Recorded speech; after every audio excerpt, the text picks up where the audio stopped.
So that was the Gripen, the Mirage 2000 and the Tornado. And if you continue to watch that formation of three get airborne, you'll see that they're in what's known as high-low-high formation.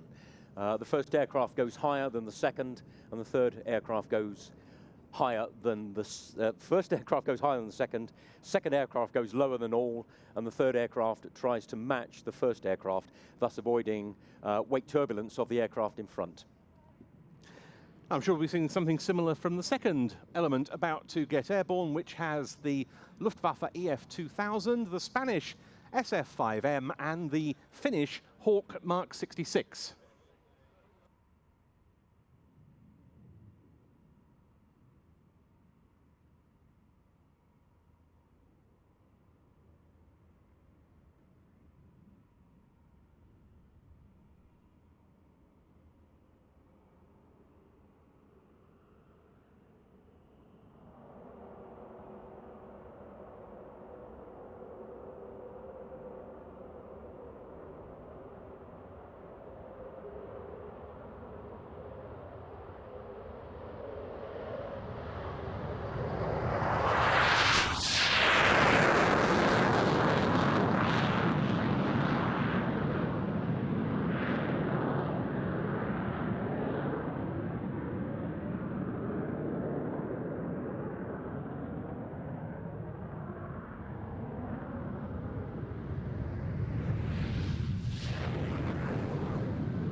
The next is the wave that should have had the Danish F-16 in it. We still expect to comprise the Belgian and Greek F-16s.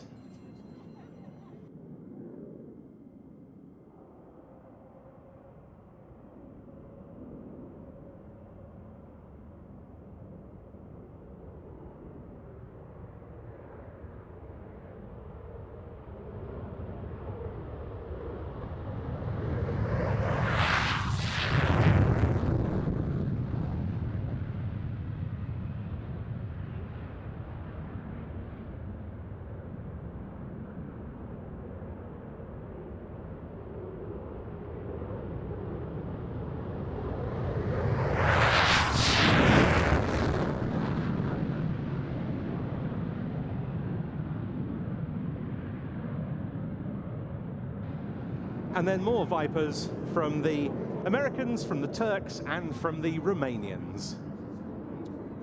And these stream departures are 15 seconds between aircraft, and the idea is that that puts you 1 nautical mile behind the aircraft in front, then gives you the ability to catch up with speed or lead by leading the turn of the aircraft in front. And by the time these aircraft are airborne for about 2.5 minutes, they will be in what's known as loose formation, prior to tightening it up for the flypast.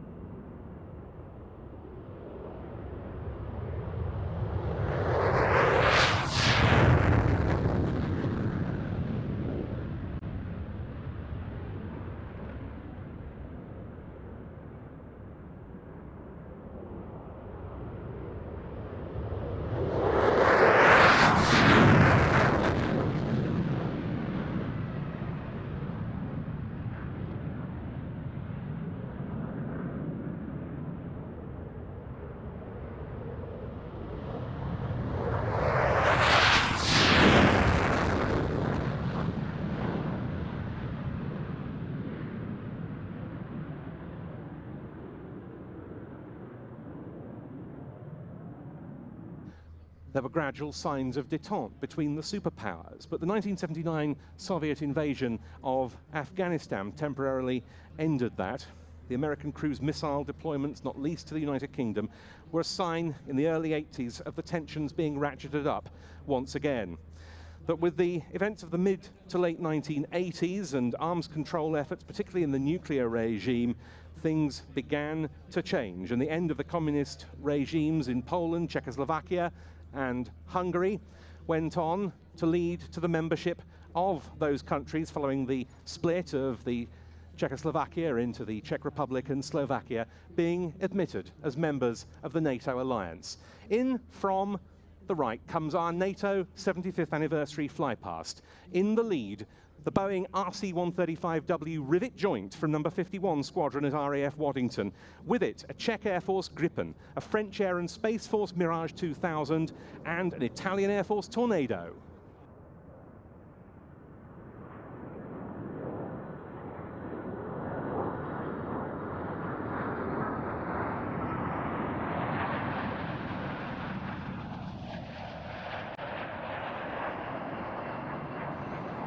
Following them, one of NATO's very own Boeing E-3A Sentry AWACS, Airborne Early Warning and Control System aircraft.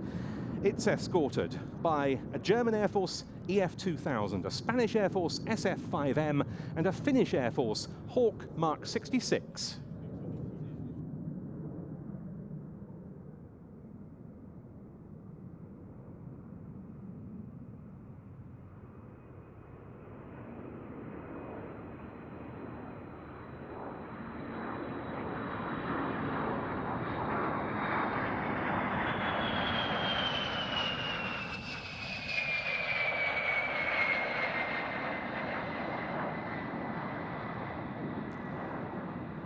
And then our first section of F-16s, an F-16BM from the Belgian Air Component, an F-16C from the Hellenic Air Force.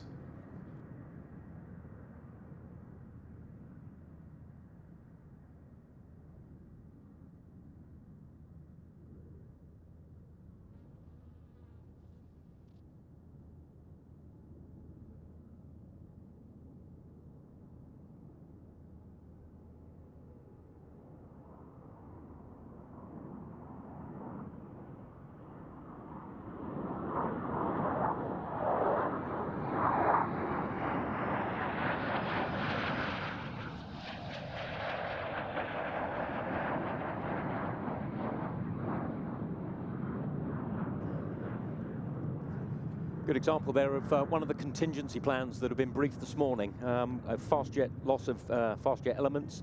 The brief there is for the packet lead to position the aircraft for symmetry where possible. And the final wave of the flypast, a US Air Force F-16CJ, Turkish Air Force F-16C, and Romanian Air Force F-16AM.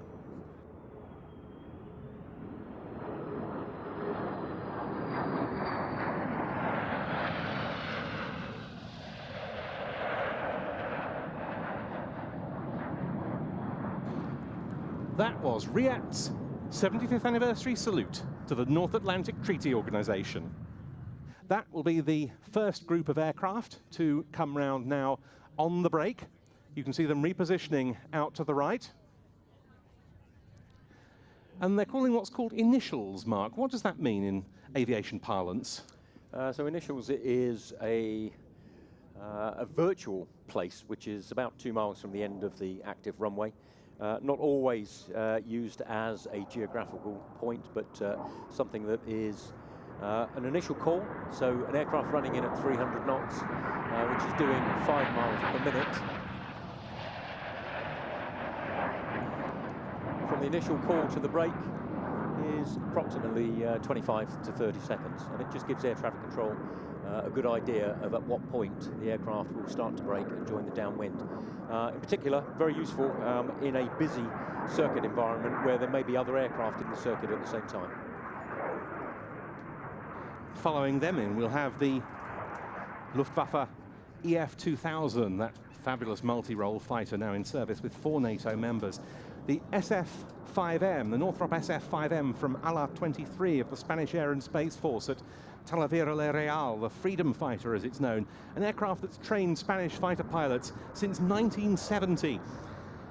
They've now got 19 jets on strength on which the trainees fly about 110 hours, taking in formation, instrument flying, air-to-ground and air-to-air tactics. And these veteran aeroplanes are expected to stay in service until the end of the decade, perhaps beyond. And the other member of the second group, which we'll shortly see coming in on the break, is the Hawk Mark 66 of Fighter Squadron 41 of the Finnish Air Force at Tikkakoski, representing one of NATO's two newest member states, Finland and Sweden, in the flypast. We'll see them both in solo display action a little bit later on.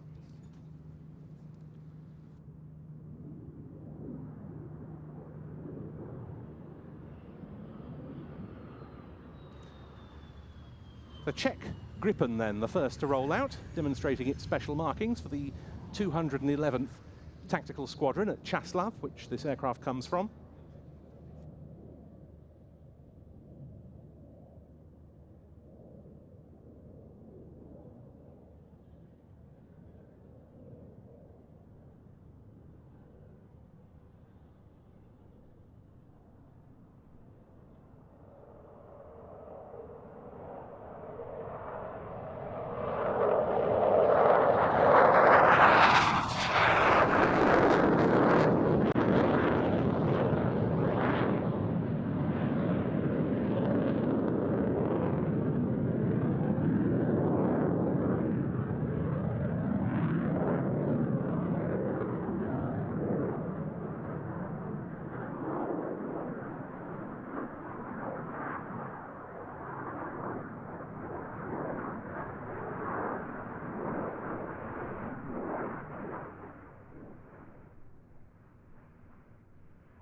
So some slight differences there with the process of a run-in and brake.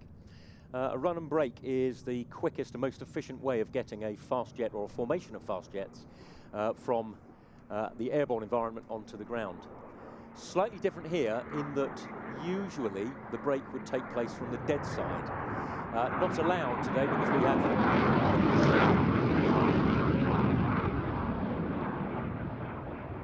the paying public on the dead side, so these brakes are conducted from either over the runway or slightly live side, which puts the downwind position slightly wider than it would normally be.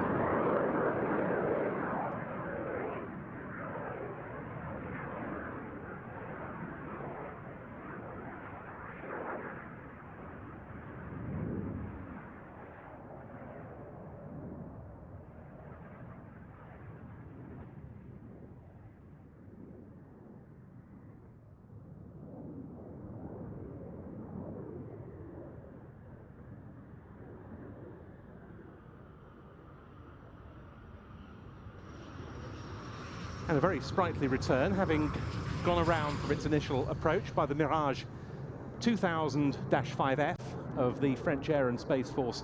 One of, as I say, many aircraft it's extremely rare to see in a flying display. And more of those in the two groups of F-16s, which will be the next to come through. The F-16BM of the 10th Tactical Wing of the Belgian Air Component at Kleine Brogel. Belgium now in the throes of retiring its last F-16s in favour of the F-35A, and it's supplying 30 of the F-16s to Ukraine.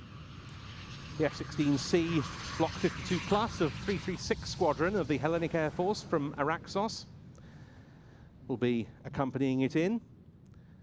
And then the final group, the F-16CJ of the 480th Fighter Squadron, US Air Forces in Europe and Africa, from Spangdahlem Air Base in Germany. That's a version of the F-16 optimized for the SEAD, Suppression of Enemy Air Defences mission, carrying the AGM-88 HARM, high-speed anti-radiation missile, or the AGM-45 Shrike, anti-radar missile. The 480th now the sole flying squadron on F-16s at Spangdahlem, and one of its jets reached the notable milestone of 10,000 flying hours in June. A beautiful sight there as the SF-5M of the Spanish Air Force rolls out. And with the American F-16 in the final formation, we'll see on the break, well, Solo Turk from the Turkish Air Force needs little introduction. One of the many F-16s, the majority of their fleet in the Turkish Air Force, licensed built in country by Turkish Aerospace Industries. And the last one, the rarest bird of the F-16s in the flypast, the F-16AM from Escadrilla 53 of the Romanian Air Force at Feteshti, making the first Romanian F-16 appearance at a British show.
So still bringing the remainder of the F-16s into land, but now back up to Andy Marler for more from the showground. Thank you, Ben. Of course, a very busy site here at RIAT for 2024, and if you do get separated from your child, don't worry, we can reunite you more quickly with the help of our child safety wristbands. They're being handed out for free at our customer entry points and at our visitor information points as well. So if you get hold of one of those child safety wristbands, we can reunite you with your lost child this afternoon.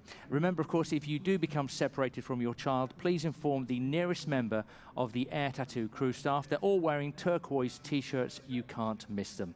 Remember, RAF Fairford, of course, is a big place, and we want you to make sure you get to see everything you came here to see this weekend. So we've got huge showground maps on our new digital screens around the airfield, so you can get the most out of your visit to RIAT 2024. Thanks, Ben. Thank you, Andy, and I ought to mention that we have Planes TV here live broadcasting the flying display. You can watch it back later on their streaming service at watch.planestv.com, and your subscription to that gives you access to their back catalogue of Air Tattoo highlights and other air shows going back more than 30 years. So that's all to be found at watch.planestv.com. And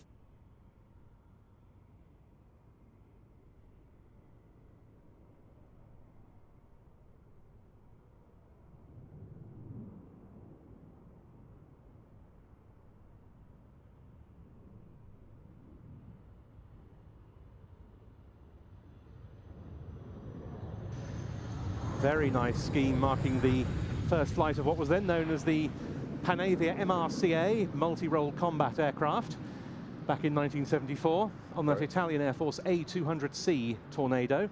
And we also saw Tornado 50th markings on the Tornado from the German test unit WTD-61 that landed shortly before the Falcon's drop at the very start of the program. Yeah, very nice to see those aircraft here at RAF Fairford. Been some time since we retired our F3 and GR4 variants, and they are sadly missed. But good Tornado representation here from both Italy and Germany. And in comes the last of the F-16s from the NATO flypast, our very welcome visitor from Romania. But now, both on the big screens and over the PA, we're going to throw to an interview.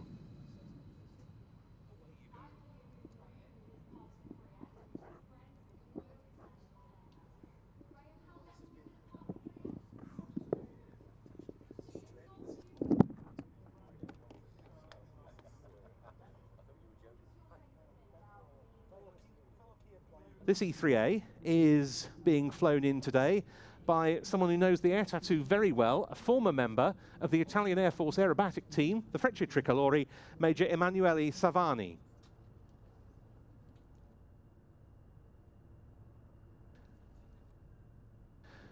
The NATO E3s work closely with their French Air and Space Force E3F counterparts stationed at Avor, and they used to do so with the RAF's E3D Sentries of numbers 8 and 23 squadrons at RAF Waddington until those aircraft were retired.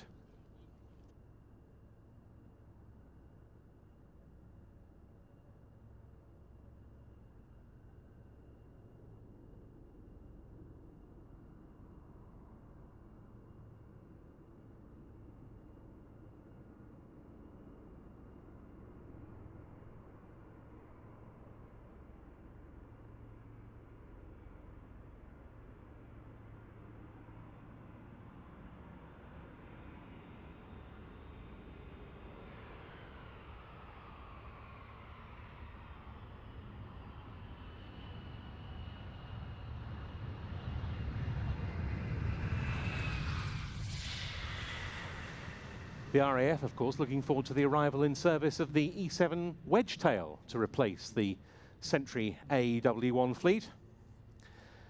And a welcome there to the NATO E3A, and that too is going to be joining the static park